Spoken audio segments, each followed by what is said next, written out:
Good Wednesday evening, everybody. It's Wednesday, September 1st, 2021.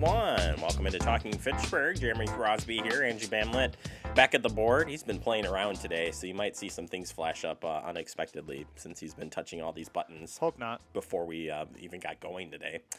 And we have another great lineup here for the show today. We're going to be talking about looking back at a couple of pieces here on this fifth week. We call it a fifth week. You know, we start like the first full calendar week. That's how we do our weeks here for TF. So we're taking a look back at some of the packages we worked this past month, including the outdoor warning Sirens piece. Talk about the why sirens go off, don't go off. And also taking a look back at the Hy-Vee piece we did earlier, our interview with Andrew Miller on diet and mental health, which really go together more than you think. We'll talk about that as well. But just another great day out there. I know it's back to school, and hopefully kiddos all had a good first day, and can't think of a better day of them getting off the bus and just being so nice out there. So hopefully you would take advantage of the weather. Looks like there's a chance of rain heading into the weekend to kick off our Labor Day weekend, of course, but we'll take what we can get. Hopefully just Friday and Saturday morning, and hopefully that'll all move out. But we'll have to keep an eye on that weekend forecast, and hopefully you get out and enjoy yourself as we get to the weekend. Well, let's get you into the headlines here, and we start with the Postal Contract Station update, the one at Fish Hatchery Hill. Isn't that funny? Hatchery Hill. Andrew didn't even stop me. He just let this train wreck go. Hatchery Hill Development, the former Sue's Hallmark store, that one is now closed. Yes, it closed here at the end of August, and we'll keep you updated if there's any changes, but it looks like that will stay closed here for now. There is a postal contract station located at the Fitchburg Hy-Vee. That's 2920 Fitch-Rona Road. So we'll if anything changes, we'll let you know, but looks like that's where we're going to be for quite a while here as far as our postal contract goes. All right, Friday, fun to go. Yeah, looking for something to take along for the kiddos this weekend for Labor Day? Well, got something for you here at the library. This Friday, September 3rd, Friday Fun to Go will be in place. Stop by the Fitchburg Public Library and pick up some fun Friday fun activity bags. Take and make activity bags are for children ages 2 to 5 and 6 to 12. They're available in the children's section of the library every Friday starting at 10 a.m. Please limit one bag per child. That's all while supplies last. I mean, activity bag just seems like a good thing as you head into the weekend. Because you know your kids are, I'm bored. Dad, I'm bored. Andrew probably hears that like 10 times over every hour. So he's going to pick up some bags, and you should too. All right. Fitchburg Senior Center is going to offers a program to reduce falls for older adults. It says here 1 in 4 adults has fall each year, according to the CDC. And Wisconsin leads the nation in fall-related deaths for people age 60 and older. But the good news is falls are not a normal part of aging and can be prevented. Stepping On program is offered by the Fitchburg Senior Center and Safe Communities of Madison, Dane County. And the research has proven to reduce falls by 31%. So if you want to join in on preventing falls, start Tuesday, September 14th through October 26th, 9 a.m. to 11 a.m. for $35 in 7 weeks. The 7-week course, 2-hour session, Stepping On gives participants strategy for avoiding falls, including balance and strength exercises, home safety checks, and suggestions on medications and review. And so much more. So if you want to get signed up for this, call the Fitchburg Senior Center right now, 270-4290, and get yourself set up for it. It's a great program. I would highly, highly recommend it because we've interviewed the Safe Communities about this many times, and it's a program that works. All right, transportation available for COVID-19 is from the Senior Center. If you're looking for to get your vaccine and need transportation for your COVID vaccine, any adults ages 50 and older who live in their own home or apartment in Dane County can get the ride. There's no cost for the ride. These rides are intended for those who truly have no other means of transportation. That's wheelchair accessible options are available as well. 242-6489 is the phone number that you can check out and Get that right. Speaking of COVID, need a rapid COVID test? Head to your local pharmacy. Over-the-counter at-home testing options are now available and are in several drugstores in the area. Things you should know: the results are ready in 15 minutes. You do have to pay for these tests. All instructions for performing these tests must be followed carefully. And you can learn more about the testing at Department of Health Services website. They've got a great information there on those testing kits, so take a look at that.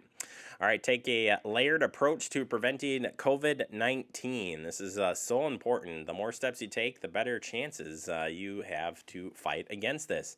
And there's a picture of cheese, and this threw off Andrew, but if you read into the story, you understand why. And it says here, as we get ready for the school, we're going back to school, CDC is recommending that you take a layered approach to prevent COVID-19. And what does that look like? Well, think of prevention strategies such as promoting vaccinations, like a slice of Swiss cheese. It's going to block a lot of the infection, but some COVID is still going to slip through the holes. When you add more Swiss slices on there, well, I love this cheese reference, representing strategies like universal masking, ensuring people stay home when they're sick, and distancing, you can start covering more of those holes and preventing more infection. This is why a layered approach is so important. You can check out more guidelines and so on here at the Public Health of Madison and Dane County. They got this for you. I love it. All right, we're going to take a quick break. Coming up next, we open up our digest. We're going to be talking about those outdoor warning sirens and how they work. That's next right here on Talking Fitchburg.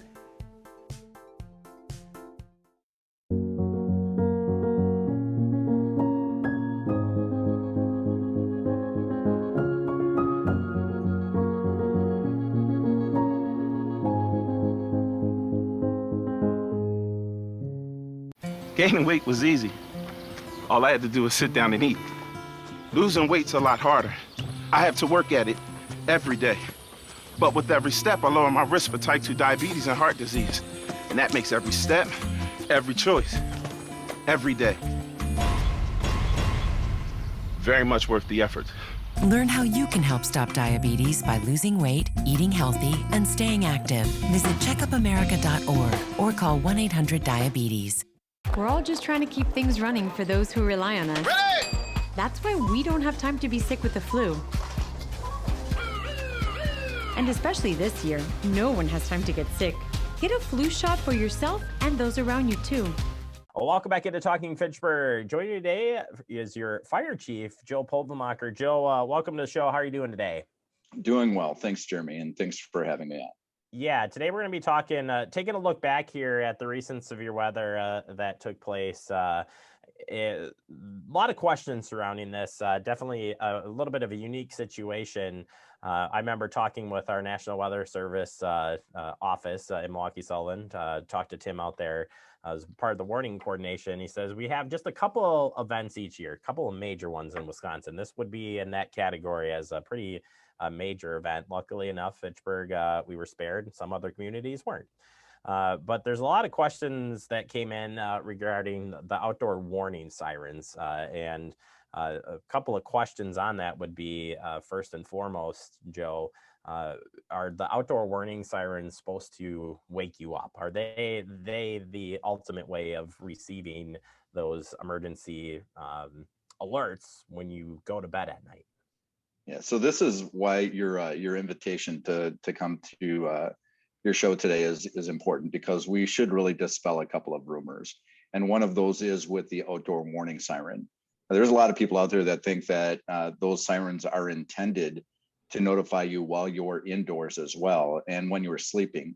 And that's just simply not true. The outdoor warning sirens are intended to notify people who are outdoors and need to seek shelter.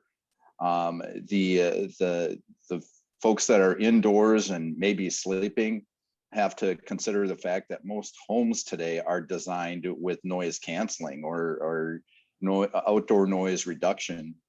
So to design a siren that's capable of getting through thicker walls, airtight facilities is very, very difficult. There's other means to protect yourself and to be notified in the event of severe weather.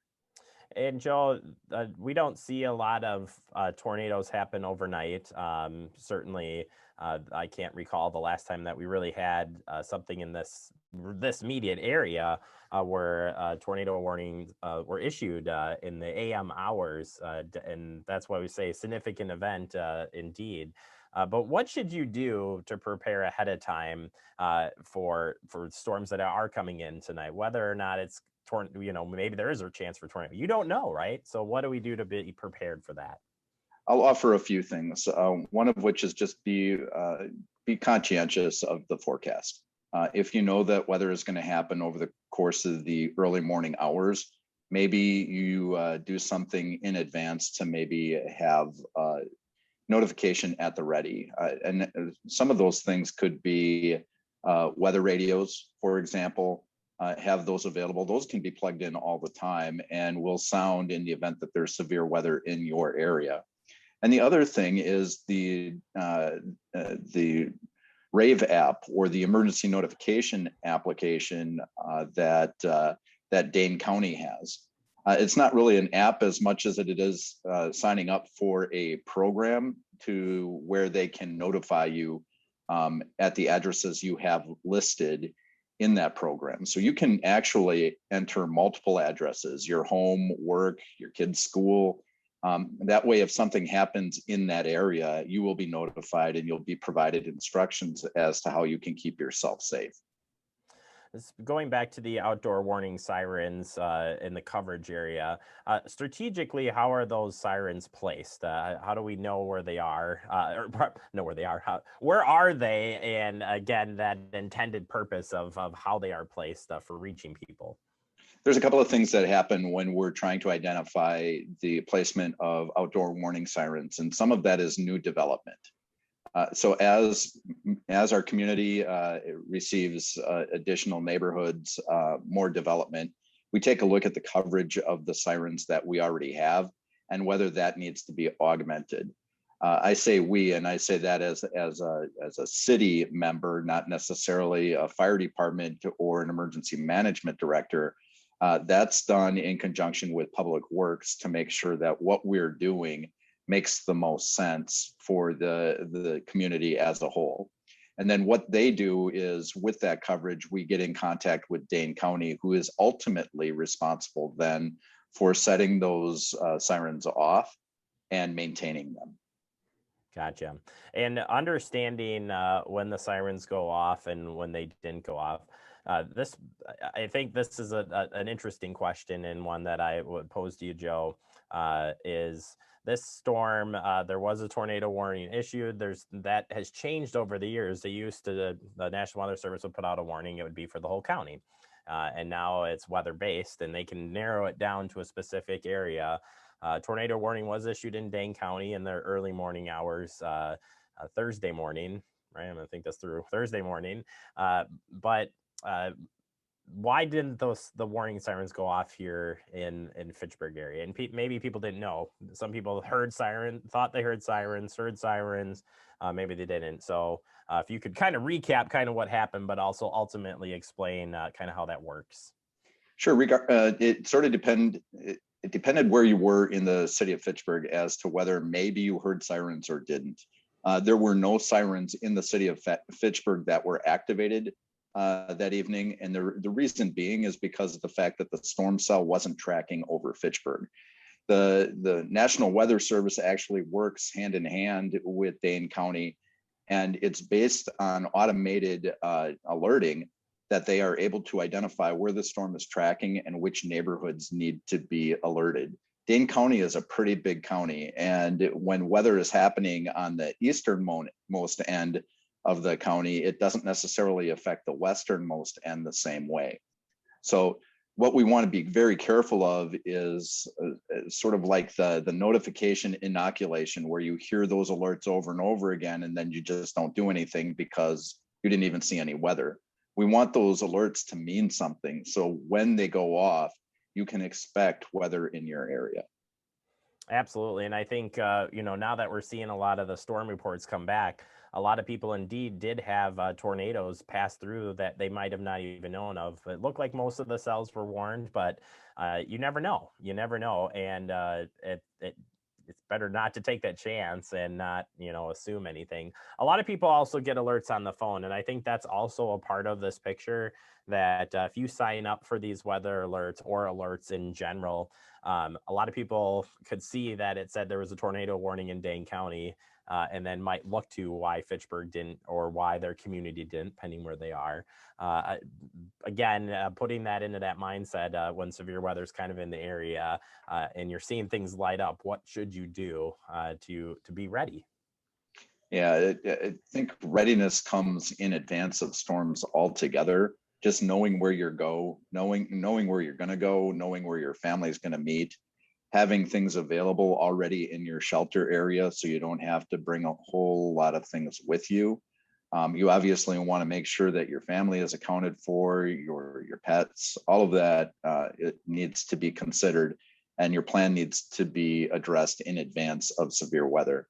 Then once that severe weather happens, you just go to your shelter place and you know how to tune in to things that will provide you with updates as far as the storm status. And that may be a means of just bringing your cell phone with you if you still have reception, the weather radio with you, and then maybe even some other methods like a battery operated radio. Absolutely. Joe, as we wrap up here, any final thoughts then, kind of looking back at what happened with the recent severe weather event, and then obviously as we move forward and learn from this? We always learn from these things and can get better.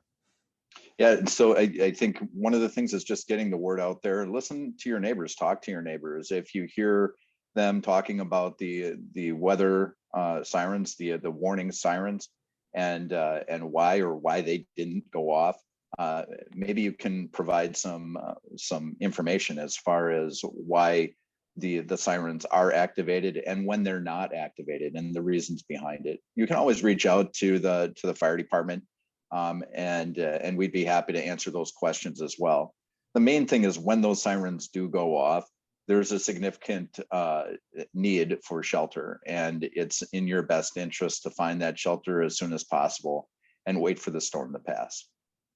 All right, Joe, thank you so much for jumping on and going through this. Always love talking emergency management with you, among other things. So appreciate the time, and we'll check in with you real soon. Thanks for having me on. You bet. Joe Povemacher, Fire Chief, and our emergency management is a director, coordinator. I always want to say like 10 titles to the title, but Director. The man. Director. My bad, director. All right, Joe Povemacher. We'll catch up with him on any other safety information we can pass on. We'll take a quick break. More to come. You're watching Talking Fitchburg.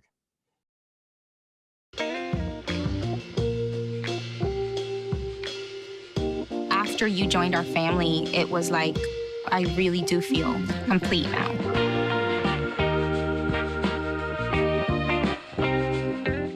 Brandon met a girl on a dating app. He finally found the courage to ask her out.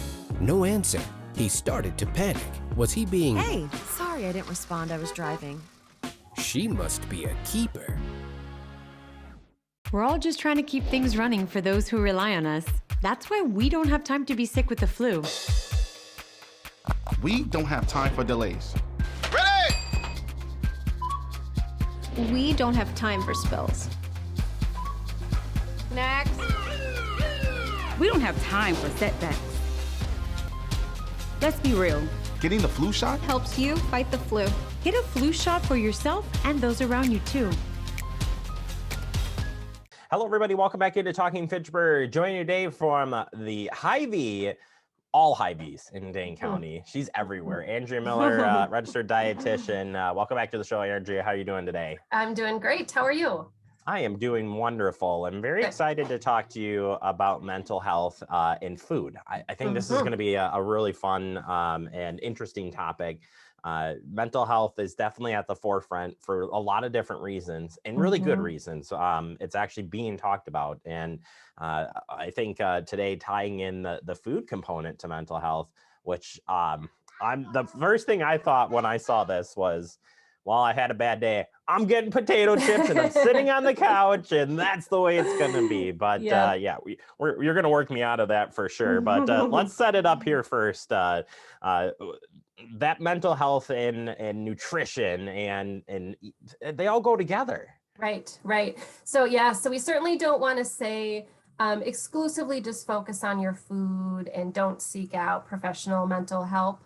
That's not what we're saying here. It definitely goes together. And so there's certainly different levels of mental health, different levels of mental illness. We want to acknowledge that, and that's the reality, and that's and we fit differently into that.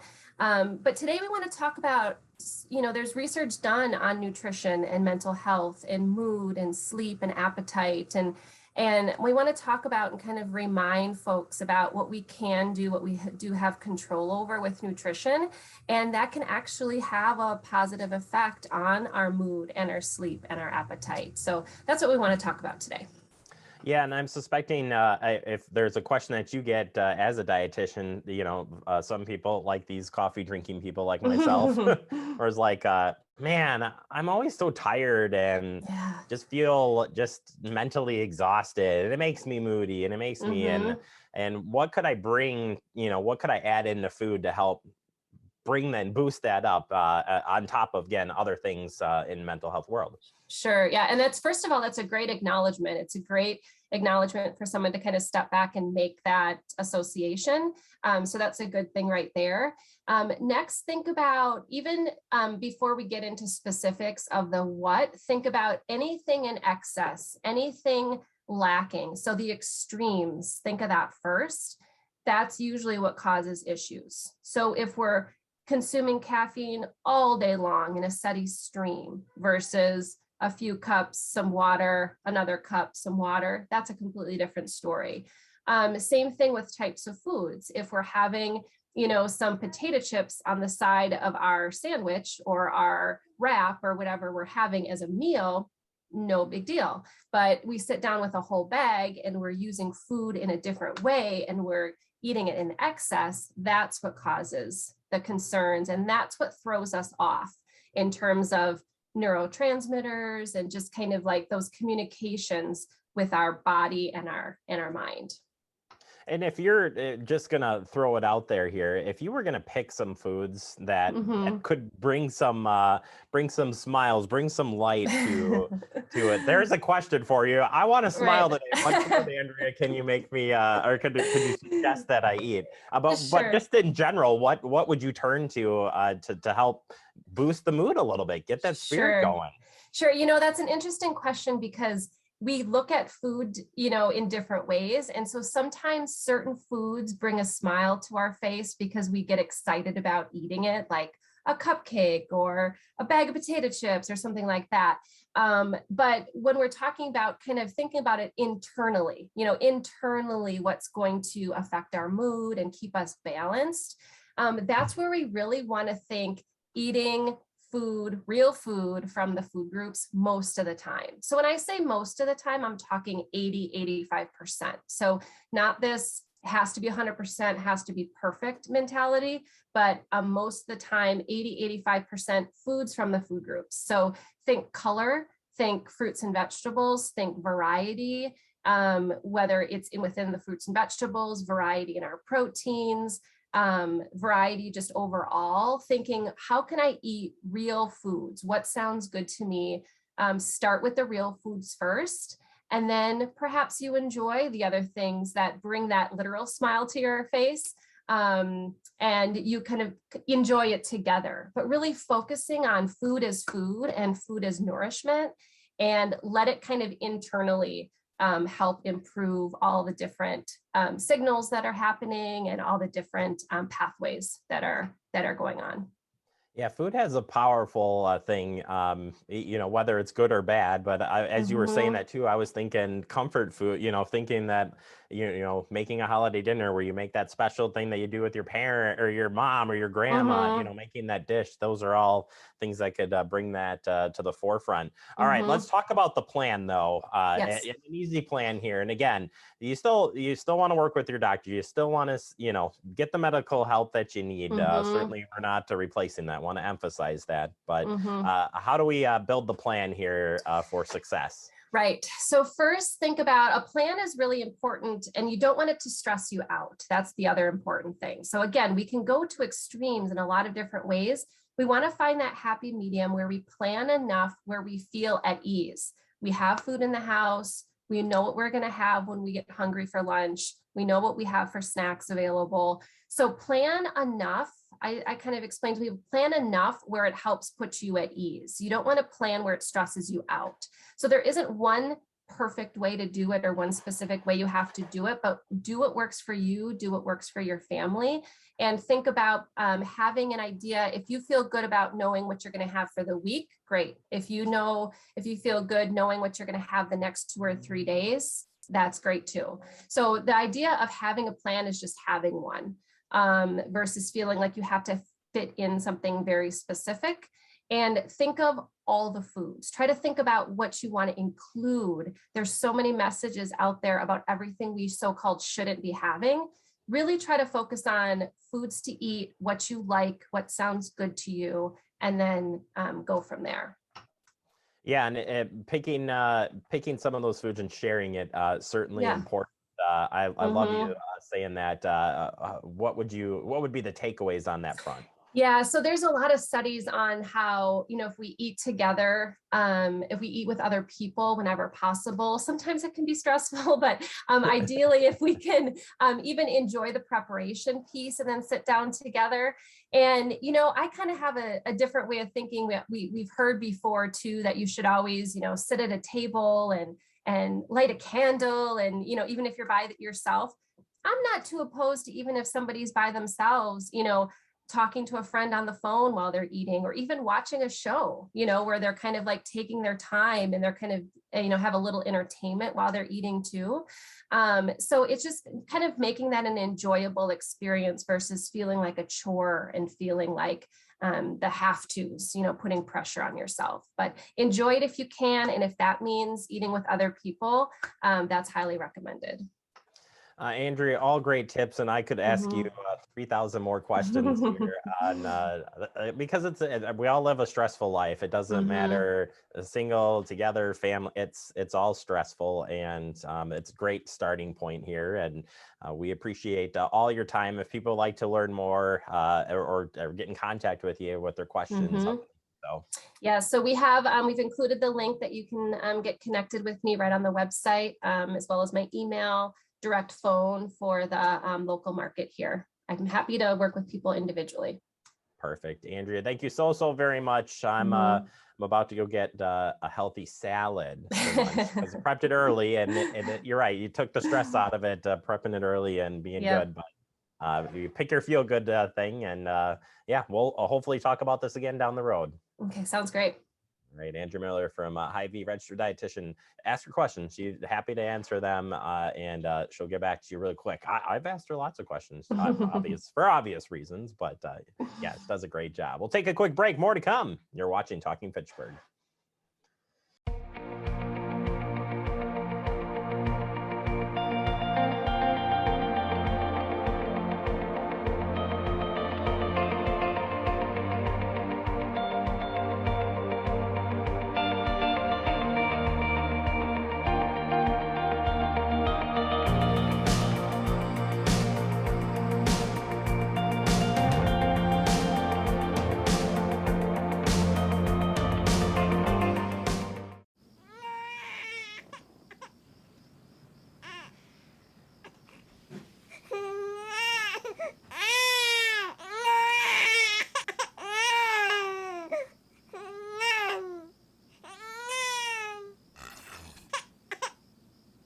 If you love them enough to suck the snot out of their nose at 4 a.m., then surely you'll check nhtsa.gov/the right seat to make sure they're in the right car seat. Welcome back into Talking Fitchburg. Wrapping up the show for the day. I want to thank our guests and all of our guests that help us each and every show and throughout the month. We've had some guests that have been here since the beginning. We've had continued new guests join us, so we'll keep that up here as we work through the rest of this year and forever for TF. Just saying. Have a great day.